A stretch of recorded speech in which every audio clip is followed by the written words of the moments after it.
नमस्कार, बहुत बहुत स्वागत है आपका न्यूज़ 18 के डिजिटल प्लेटफॉर्म पर। मैं हूं आपके साथ ऋतु ज्ञानवानी। देश में जब से वक्फ कानून बना है तब से बंगाल सुलग रहा है, जबकि दूसरे राज्यों में ऐसे हालात नहीं हैं। उत्तर प्रदेश, बिहार और महाराष्ट्र के मुसलमान अब शांत हैं, लेकिन ऐसी क्या वजह है जो केवल पश्चिम बंगाल में ही हालात बेकाबू हो गए हैं? वक्फ को लेकर उग्र प्रदर्शन हो रहा है, आगजनी हो रही है, आंदोलन हो रहे हैं। क्या इन सब के पीछे कोई साजिश है? अगर ये साजिश है तो वो साजिश कौन कर रहा है?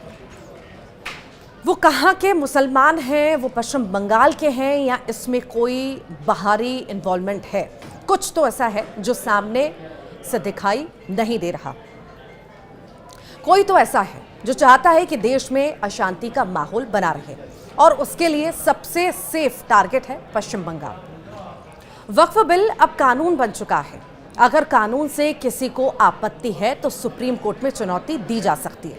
कई याचिकाएं गई भी हैं। सुप्रीम कोर्ट इसकी वैधता पर सुनवाई करेगा और अपना फैसला लेगा। ऐसे में किसी को भी हक नहीं है कि वक्फ कानून की आड़ में देश के माहौल को खराब करें। मगर पश्चिम बंगाल में माहौल बिगड़ चुका है।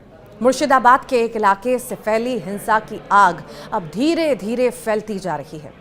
पश्चिम बंगाल के कई इलाकों में हिंसक प्रदर्शन जारी है। वक्फ कानून के खिलाफ मुसलमान सड़कों पर उतर आए हैं। उन्हें बरगलाया जा रहा है और इसकी वजह से सैकड़ों हिंदुओं का पलायन हो चुका है। 3 लोगों की जान जा चुकी है। अब सवाल है कि क्या पश्चिम बंगाल में ही सबसे अधिक मुसलमान हैं? क्या अन्य राज्यों के मुसलमानों को वक्फ कानून से कोई लेना देना नहीं है? आखिर यूपी, बिहार और महाराष्ट्र के मुसलमान क्यों बेफिक्र हैं? पश्चिम बंगाल में आखिर कौन दंगे की बार बार साजिश रच रहा है? सबसे पहले जानते हैं कि आखिर पश्चिम बंगाल के मुर्शिदाबाद में क्या हो रहा है। मुर्शिदाबाद हिंसा को आग में जल रहा है। वक्फ कानून के खिलाफ शुरू हुआ प्रदर्शन अब हिंसा का रूप ले चुका है। मुस्लिम बहुल मुर्शिदाबाद से हिंदू परिवारों का पलायन भी हो रहा है। वक्फ कानून को लेकर बंगाल की सियासत ने इस हिंसा को और हवा दे दी है, और इसकी वजह से ही बंगाल में अब मार काट मच चुकी है। पश्चिम बंगाल के मुर्शिदाबाद में वक्फ कानून के विरोध में 8 अप्रैल से ही प्रदर्शन और हिंसा का दौर जारी है। धुलियान, शमशेरगंज, सूती, जहांगीरपुर और कई सारी जगह हैं जहां पर खूब हिंसा हुई है। हिंसा में 3 लोगों की जान भी जा चुकी है, जिसमें एक पिता, पुत्र और एक नाबालिग शामिल है। अब तक 200 से अधिक लोग गिरफ्तार हुए हैं इस मामले में, और कलकत्ता हाईकोर्ट ने केंद्रीय बलों की तैनाती का आदेश भी दिया है। अब साउथ 24 परगना में भी हिंसा हुई है। हालात अब दूसरे जिलों में भी खराब होने लगे हैं। मुसलमान सड़कों पर उतरकर आगजनी कर रहे हैं, पत्थरबाजी कर रहे हैं। इसमें कोई शक नहीं है कि मुर्शिदाबाद में मुसलमानों की आबादी अधिक है। 2011 की जनगणना के अनुसार मुर्शिदाबाद जिले को कुल आबादी में करीब 66.3% मुस्लिम वहां पर पाए गए। मुर्शिदाबाद हिंसा के पीछे कई वजहों में एक वजह ये भी है। हालांकि इस हिंसा को सियासी दाना पानी मिल रहा है। भाजपा का आरोप है कि टीएमसी वाले ही इस कानून के खिलाफ लोगों को भड़का रहे हैं।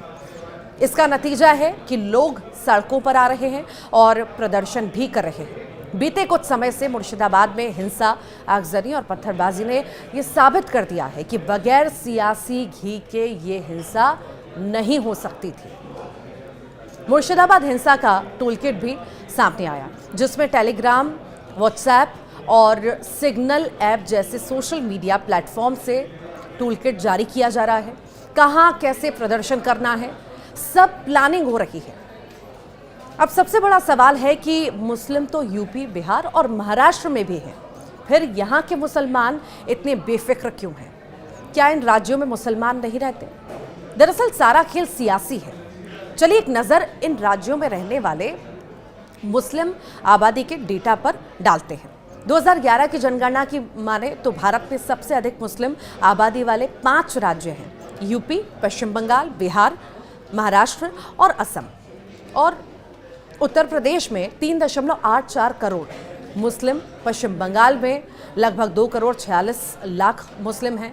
और बिहार का जिक्र करें तो यहाँ पर 1,75,00,000 हैं।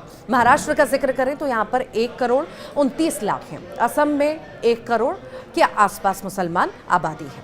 इसीलिए आज से तो उत्तर प्रदेश, महाराष्ट्र और बिहार में भी जमकर बवाल होना था, लेकिन ऐसा कुछ नहीं हुआ।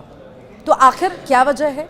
केवल पश्चिम बंगाल की मुसलमान हैं, वक्फ कानून को लेकर ज़्यादा उग्र हैं, ज़्यादा बगावती हैं, ऐसा माना जाए?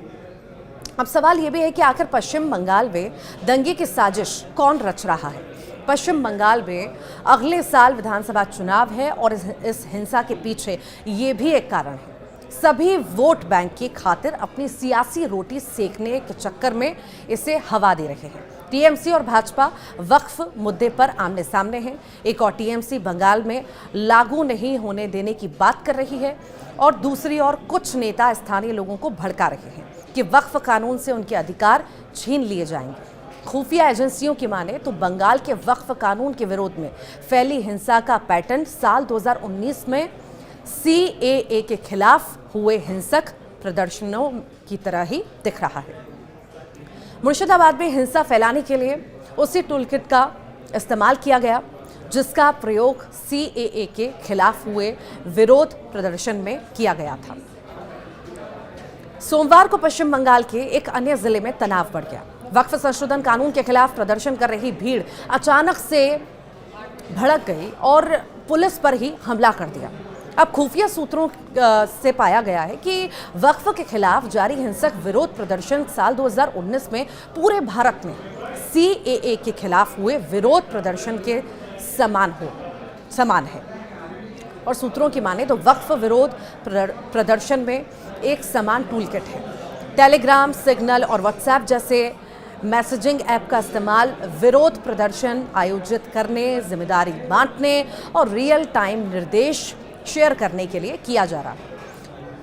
उन्होंने कहा है कि इन प्लेटफॉर्म पर एन्क्रिप्टेड समूहों का इस्तेमाल पश्चिम बंगाल के मुर्शिदाबाद में पुलिस स्टेशनों पर कोऑर्डिनेट अटैक को अंजाम देने के लिए किया गया था। सूत्रों के हवाले से ये भी जानकारी है कि नाकाबंदी, रेलवे के बुनियादी ढांचे पर हमले और सांप्रदायिक नारे सीएए के विरोध प्रदर्शन की पहचान थे। अब वक्फ संशोधन कानून के विरोध के दौरान भी यही स्थिति बनी है। उन्होंने कहा है कि प्रदर्शनकारी पत्थर, पेट्रोल बम, टायर और बांस के डंडे आदि का इस्तेमाल कर रहे हैं। उन्होंने बताया है कि सीएए विरोध प्रदर्शन के दौरान हावड़ा में रेलवे पटरियों के पास पत्थरों का जखीरा छुपाया गया था। वक्फ का विरोध करने के दौरान अब एक बार फिर से वैसी ही तस्वीर दिख रही है। और बताया यह भी गया है कि प्रदर्शनकारी हिंदुओं की दुकानों, पुलिस स्टेशनों और रेलवे के बुनियादी ढांचे को निशाना बना रहे हैं। ये सब सांप्रदायिक तनाव को बढ़ाने और मीडिया का ध्यान आकर्षित करने के लिए किया जा रहा है। उन्होंने कहा है कि पुलिस की बर्बरता के पुराने क्लिप के साथ छेड़छाड़ किए गए वीडियो को मौजूदा अत्याचार के रूप में फिर से पेश किया जा रहा है ताकि गुस्सा भड़काया जा सके। उन्होंने बताया कि 2024 के एक वीडियो क्लिप का गलत तरीके से इस्तेमाल किया गया कि पुलिस ने नमाज में शामिल लोगों पर गोलियां चलाईं। ये क्लिप वायरल हो गई जिसमें मालदा में दंगे भी भड़क गए।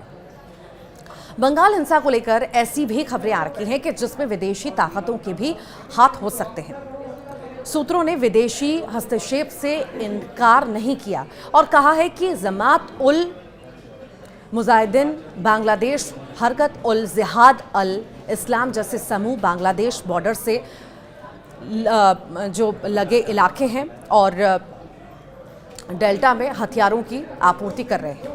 ये आतंकी संगठन ट्रेनिंग देने के साथ ही प्रोपेगेंडा भी फैला रहे हैं। उन्होंने ये भी कहा कि अंतर्राष्ट्रीय संगठन अशांति को बढ़ाने के लिए वैश्विक मीडिया का उपयोग कर रहा है और ये दहशत फैलाने के लिए अफवाह फैलाने में मदद कर रहे हैं।